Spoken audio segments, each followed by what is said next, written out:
Honorable Prime Minister.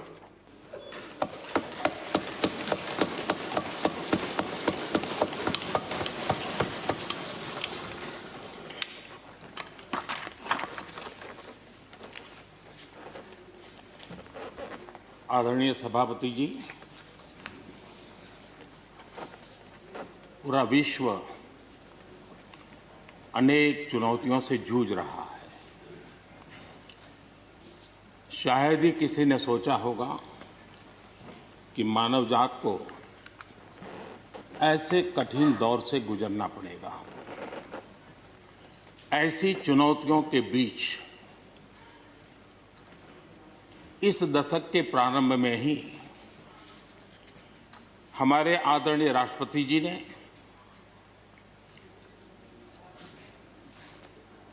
जो संयुक्त सदन में अपना उद्बोधन दिया, वो अपने आप में इस चुनौतियों भरे विश्व में एक नई आशा जगाने वाला, नया उमंग पैदा करने वाला और नया आत्मविश्वास पैदा करने वाला राष्ट्रपति जी का उद्बोधन रहा। आत्मनिर्भर भारत की राह दिखाने वाला और इस दशक के लिए एक मार्ग प्रशस्त करने वाला राष्ट्रपति जी का उद्बोधन रहा। आदरणीय सभापति जी, मैं राष्ट्रपति जी का तहे दिल से आभार व्यक्त करने के लिए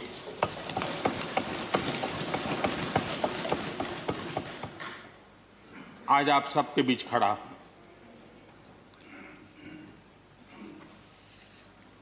राज्यसभा में करीब 13-14 घंटे तक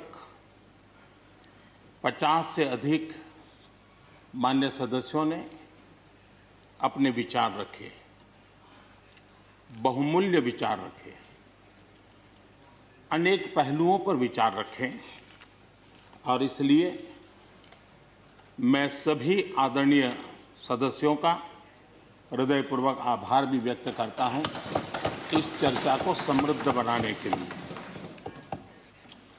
अच्छा होता कि राष्ट्रपति जी का भाषण सुनने के लिए भी सब होते तो लोकतंत्र की गरिमा और बढ़ जाती और हम सबको कभी गिला शिकवा न रहता कि हमने राष्ट्रपति जी का भाषण सुना नहीं था। लेकिन राष्ट्रपति जी के भाषण की ताकत इतनी थी कि न सुनने के बावजूद भी बहुत कुछ बोल पाए।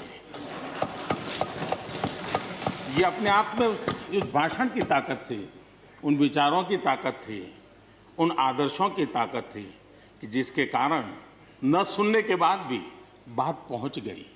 और इसलिए मैं समझता हूं इस भाषण का मूल्य अनेक गुना है। आदरणीय सभापति जी, जैसे मैंने कहा, अनेक चुनौतियों के बीच राष्ट्रपति जी का इस दशक का प्रथम भाषण हुआ। लेकिन ये भी सही है कि जरा पूरे विश्व पटल की तरफ देखते हैं, भारत के युवा मन को देखते हैं, तो ऐसा लगता है कि आज भारत सच्चे अर्थ में एक अवसरों की भूमि है। अनेक अवसर हमारा इंतजार कर रहे हैं और इसलिए जो देश युवा हो, जो देश उत्साह से भरा हुआ हो, जो देश अनेक सपनों को लेकर के संकल्प के साथ सिद्धि को प्राप्त करने के लिए प्रयासरत हो, वो देश इन अवसरों को कभी जाने नहीं दे सकता।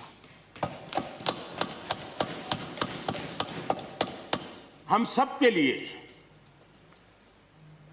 ये भी एक अवसर है कि हम आजादी के 75 वर्ष में प्रवेश कर रहे हैं।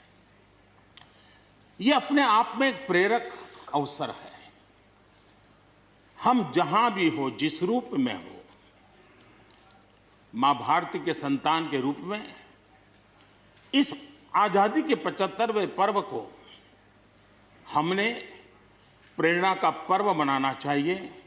देश को आने वाले वर्षों के लिए तैयार करने के लिए कुछ न कुछ कर गुजरने का होना चाहिए। और 2047 में देश जब आज़ादी की शताब्दी मनाए तब हम देश को कहाँ तक ले जाएंगे, इन सपनों को बार बार हमने लेते रहना चाहिए। आज पूरे विश्व की नज़र भारत पर है, भारत से अपेक्षाएं भी हैं और लोगों में एक विश्वास भी है कि अगर भारत ये कर लेगा दुनिया की बहुतेक समस्याओं का समाधान वहीं से हो जाएगा। ये विश्वास आज दुनिया में भारत के लिए पड़ा है।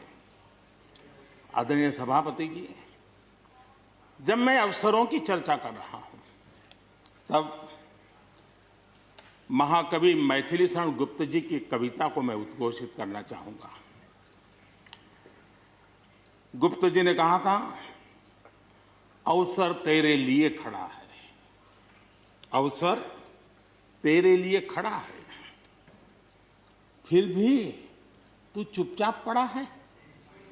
अवसर तेरे लिए खड़ा है, फिर भी तू चुपचाप पड़ा है। तेरा कर्म क्षेत्र बड़ा है, तेरा कर्म क्षेत्र बड़ा है, पल पल है अनमोल, पल पल है अनमोल।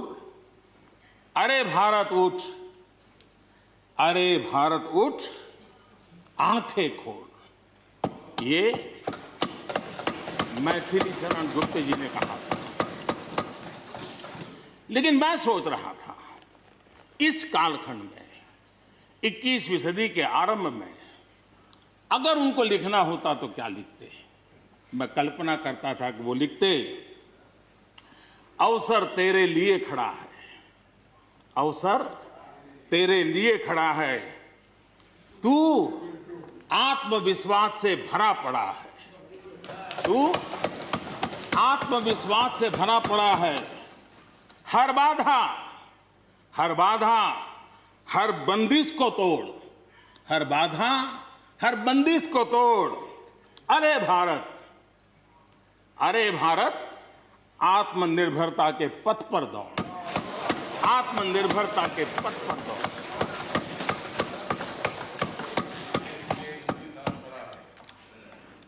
आदरणीय सभापति जी, कोरोना के दौरान किस प्रकार की वैश्विक परिस्थितियां बनी, कोई किसी की मदद कर सके ये असंभव हो गया। एक देश दूसरे देश को मदद न कर सके, एक राज्य दूसरे राज्य को मदद न कर सके, यहां तक कि परिवार का एक सदस्य दूसरे परिवार की सदस्य की मदद न कर सके, वैसा माहौल कोरोना के कारण पैदा हुआ।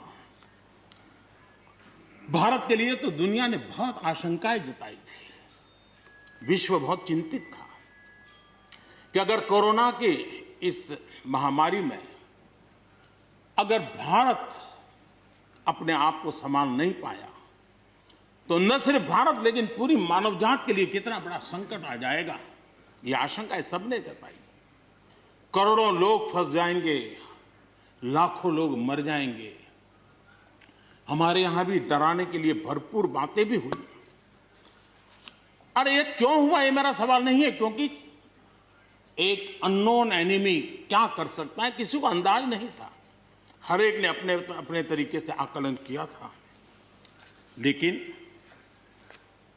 भारत ने अपने देश के नागरिकों की रक्षा करने के लिए एक अननोन एनिमी से, और जिसकी कोई पूर्व परंपरा नहीं थी कि ऐसी चीज को ऐसे डील किया जा सकता है, इसके लिए ये प्रोटोकॉल हो सकता, कुछ पता नहीं था।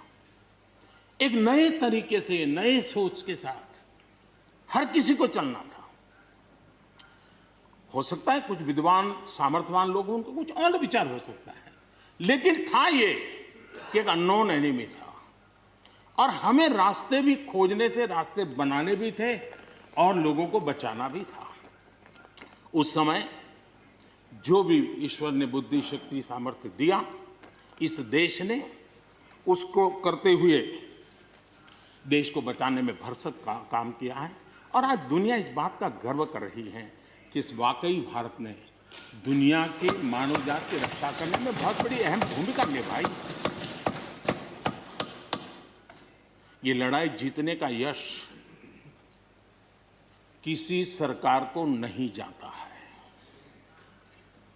न किसी व्यक्ति को जाता है, लेकिन हिंदुस्तान को तो जाता है।